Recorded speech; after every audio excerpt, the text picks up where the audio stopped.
வணக்கம். இன்றைக்கு திருக்குறளில் பொருட்பாலில் அரசியலில் தெரிந்து வினை ஆடல் அந்த அதிகாரத்தில் 4வது குறள், எனை வகையான் தேறிய கண்ணும் வினை வகையான் வேறாகும் மாந்தர் பலர். எனை வகையான் தேறிய கண்ணும் வினை வகையான் வேறாகும் மாந்தர் பலர். இது பாருங்கள், எத்தனை ஒரு நுட்பமான யோசனை திருவள்ளுவருடைய இதுன்ட்டு. முதல் குறளில் நம்ம என்ன பார்த்தோம்?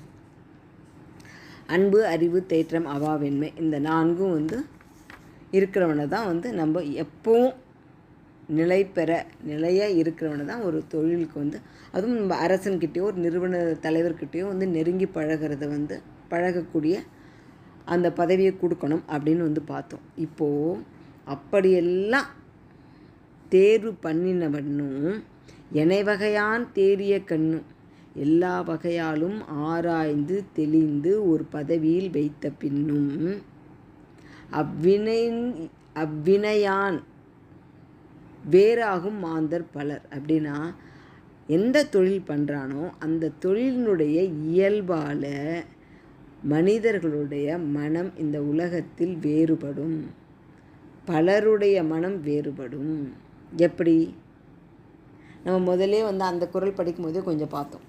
இப்போது ஒரு நல்ல பையனாக தான் நம்ம பார்த்து ரொம்ப ஆராய்ஞ்சு இதெல்லாம் பண்ணி ரொம்ப நம்பிக்கைக்குரியவனா, நாணயத்துக்குரியவனா, நேர்மையானவனா அவனை தான் நம்ம ஒரு வேலைக்கு வைக்கிறோம். என்ன, ஒரு தினமும் ஒரு பணம் ஒருத்தட்ட வாங்கிட்டு வரணும், வாங்கிட்டு பேங்க்கில் கொண்டு போய் கட்டணும் அப்படின்றது. அவனும் ஒரு வருஷம் அப்படியெல்லாம் நல்லா தான் பண்ணிகிட்டே இருக்கான். ஆனால் கொஞ்சம் கொஞ்சமாக அந்த கையில் பணம் நிறைய வர வர வர வர இவனுக்கு என்ன ஆகுது? நம்ம தான் இவ்வளோ பணத்தையும் மற்றவங்ககிட்ட வாங்கிட்டு வரோம். அதை நம்ம தான் கொண்டு போய் இதுலேயும் வங்கியிலையும் கட்டும்.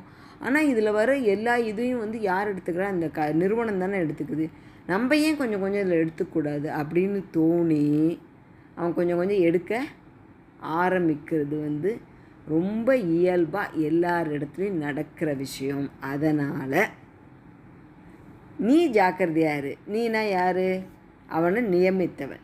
இப்போ அரசனாக இருந்தால் அரசன், நிறுவன தலைவராக இருந்தால் தலைவர், அல்லது ஒரு மேனேஜர் லெவலில் இருந்தாங்கன்னா அவருக்கு கீழே வேலை பண்ணுறவங்கக்கிட்ட இந்த மாதிரி வேலையெல்லாம் ஒப்படைக்கும் போது இவ்வளவு தான் ஆராய்ச்சி பண்ணி நம்ம எடுத்திருந்தாலும் அந்த பதவிக்குன்னு வந்த பிறகு அந்த பதவி நிறைய பேரை மாற்றிடும். அது பணத்தாலையாக இருக்கலாம், அல்லது அதிகாரத்தாலாக இருக்கலாம், எதுவால் வேணாலும் இருக்கலாம். ஆனால் மனிதர்கள் மாறுவது இயல்பு. அதனால் அதை கணக்கில் எடுத்துக்காமல் விட்டுறாத. ஒரு இடத்துக்கு வந்துட்டான், நல்லவனாக இருந்தான், அதனால் அந்த பதவியை கொடுத்துட்டேன் அப்படின்ட்டு அதுக்கப்புறம் அவனை கண்டுக்காமையே விட்டுறாத.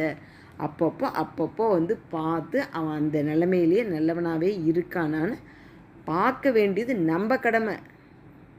அவன் நல்லவனாக தான் இருப்பான் அப்படின்னு நாம் நினச்சிக்கிட்டோம்னாக்கா அது நம்மளுடைய தப்பே ஒழிய அவன் தவறு பண்ணினான்னா அது அவனுடைய தப்பு அப்படின்னு சொல்ல முடியாது. அது அவனுடைய தனிப்பட்ட தவறு.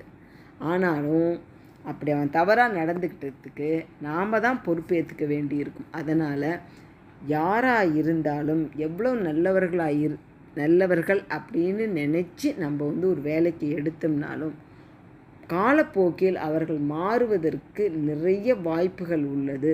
அதனால் எப்போவும் அப்பப்போ நீ அவங்கள சரியாக இருக்காங்களான்னு பார்த்துக்க வேண்டியது யார் நியமித்தாங்களோ அவங்களுடைய கடமை அப்படின்றத திருவள்ளுவர் நமக்கு புரிகிற மாதிரி சொல்லி கொடுத்துருக்காரு இந்த குறளில்.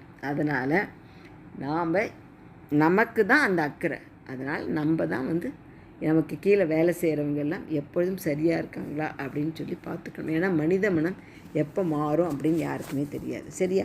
நன்றி, வணக்கம். நாளை அடுத்து